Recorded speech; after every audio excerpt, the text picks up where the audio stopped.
നമ്മൾ മാഷിൻ്റെ profile just വായിച്ച് നോക്കിയപ്പോൾ ഒരുപാട് അവാർഡ്സ് ആൻഡ് ഫെലിസിറ്റേഷൻസ് മാഷ് ചെറുപ്പം തൊട്ട് മേടിച്ചിട്ടുണ്ട്. അപ്പോൾ അന്ന് മത്സരത്തിന് പോകുമ്പോൾ മാഷിൻ്റെ ഒരു മാനസികാവസ്ഥ അത് എങ്ങനെയാണെന്ന് ഞങ്ങൾക്കൊന്ന് പറഞ്ഞു തന്നാൽ. കാരണം അതായത് ഒരു ഇൻസ്റ്റൻറ്റ് ഇതുപോലെ പോയി പാടുകയല്ല, ഒരുപാട് മത്സരിച്ച് തന്നെയാണ് മാഷം വന്നത്. പക്ഷെ അതിലൊരു സിൻസിയാരിറ്റി ഉണ്ടായിരുന്നു. അപ്പം അതിൻ്റെ പ്രിപ്പറേഷൻസ് എങ്ങനെയായിരുന്നു ഗുരുനാഥൻ്റെ അടുത്ത് നിന്ന്? നടേശൻ മാഷ് പറഞ്ഞു തരും. മാഷ് ഞങ്ങൾ നാളെ പഠിച്ചു വരൂ കേട്ടോ എന്ന് മാഷ് പറയുമൊന്നുമില്ല. That is understood.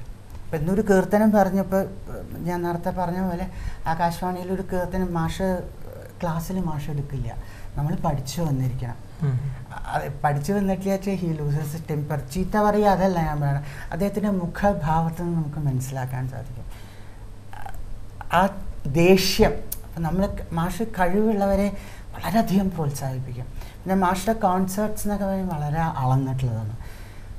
ക്ലാസ് എന്ന് പറഞ്ഞാൽ എന്താ പറയേണ്ട അറിയില്ല, സകലതും കൊട്ടിത്തരിക എന്ന് പറയില്ലേ. മാഷിൻ്റെ ആ അറിവ് മുഴുവൻ നമുക്ക് ആ സ്റ്റുഡൻസിന് അത് നമ്മളെ എങ്ങനെ എടുക്കുന്നു എന്നുള്ളതാണ്. അപ്പോൾ പാത്രം ഓട്ടയുള്ള പാത്രം വെച്ച് കഴിഞ്ഞാൽ നമുക്കൊന്നും കിട്ടില്ല. പാത്രം ചെരിച്ച് വെച്ച് കഴിഞ്ഞാൽ കുറച്ചേ കിട്ടുള്ളൂ. അപ്പോൾ ഓട്ടയില്ലാത്ത പാത്രം എത്രത്തോളം വലിയ പാത്രം നമ്മൾ കൊണ്ടുപോകണോ ക്ലാസ്സിലേക്ക് അത്രയും മാഷും അതെ നല്ലോണം പാടുന്ന കുട്ടികൾക്ക് ഡെഡിക്കേറ്റഡ് ആയിട്ട് ക്ലാസ് എടുക്കും.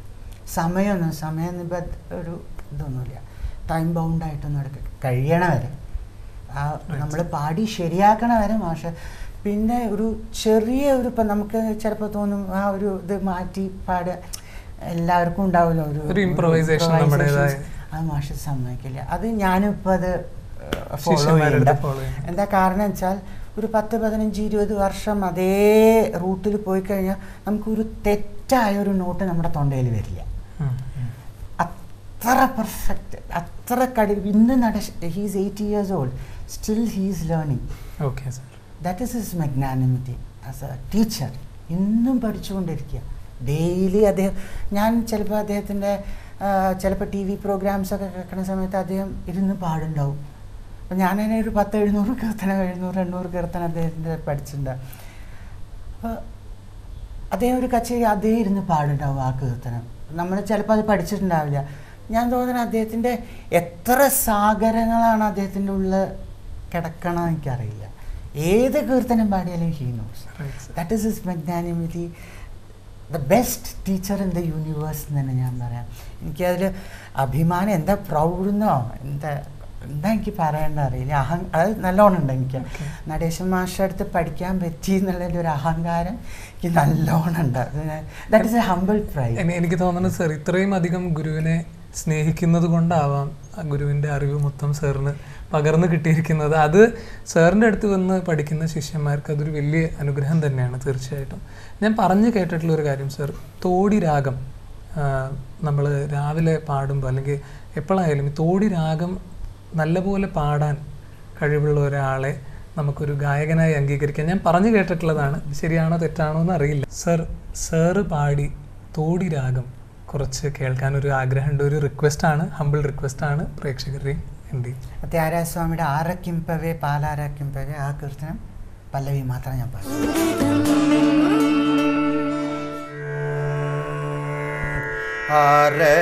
ആരക്കിംപവേ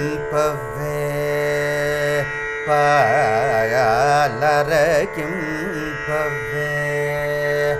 പായാലരക്കിംപവേ പായാലരക്കിംപവേ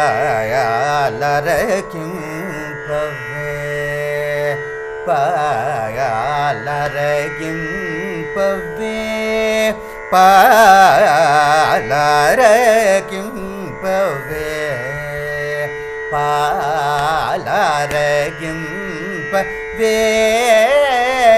പാലാരകിംപവേ പാലാരകിംപവേ പാലാരകിംപവേ.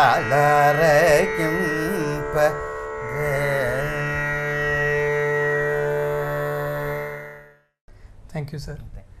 സർ ഇത്രയും നേരം ഞങ്ങളുടെ ഈ ഒരു റിക്വസ്റ്റ് സ്വീകരിച്ച് ഇവിടെ വന്ന് ഞങ്ങളുടെ കൂടെ ഇത്രയും വിലപ്പെട്ട കാര്യങ്ങൾ പങ്കുവെച്ചതിന് ഒരുപാട് നന്ദി.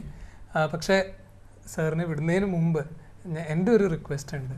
അതായത് സംഗീതം പഠിക്കാൻ എന്നെപ്പോലെ ആഗ്രഹമുള്ള ഒരുപാട് പേര് ഈ പ്രോഗ്രാം കാണുന്നുണ്ട്, TCVയുടെ പ്രേക്ഷകരാണ്. അപ്പോൾ പഠിക്കാൻ, സംഗീതം അഭ്യസിക്കാൻ, കർണാടക സംഗീതം അഭ്യസിക്കാൻ ആഗ്രഹിക്കുന്നവരോട് സാറിൻ്റെ ഒരു മെസ്സേജ് എന്താണ്? വിദ്യാശങ്കർ ചോദിച്ച ചോദ്യം വളരെ നല്ല ചോദ്യമാണ്. ആദ്യം തന്നെ ഒരു വിദ്യാർത്ഥി നല്ലൊരു ഗുരുനാഥനെ കണ്ടുപിടിക്കണം. അയാൾ ചിലപ്പോൾ ഉഗാണ്ടയിലായിരിക്കും ജീവിക്കുന്നുണ്ടാവുക, അവിടെ പോയി പഠിക്കണം. ചിലപ്പോൾ ഫ്ലാറ്റിൻ്റെ ചോട്ടിലായിരിക്കും പഠിക്കുന്നുണ്ടാവുക, ഒരു ഗുരുനാഥനുണ്ടാവാം. ചിലപ്പോൾ ഈ ഉഗാണ്ടയിലത്തെ ടീച്ചർ വളരെ നല്ല ടീച്ചറായിരിക്കാം, പക്ഷേ ആ ഫ്ലാറ്റിലത്തെ ടീച്ചറെ മാറ്റിയിട്ട് ഉഗാണ്ടയിൽ പോയി പഠിക്കുന്നതാണ് ഏറ്റവും നല്ലത്.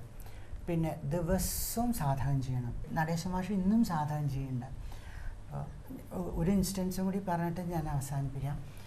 ഇത് കേട്ട ഒരു കഥ ആയിട്ടുള്ളതാണ്.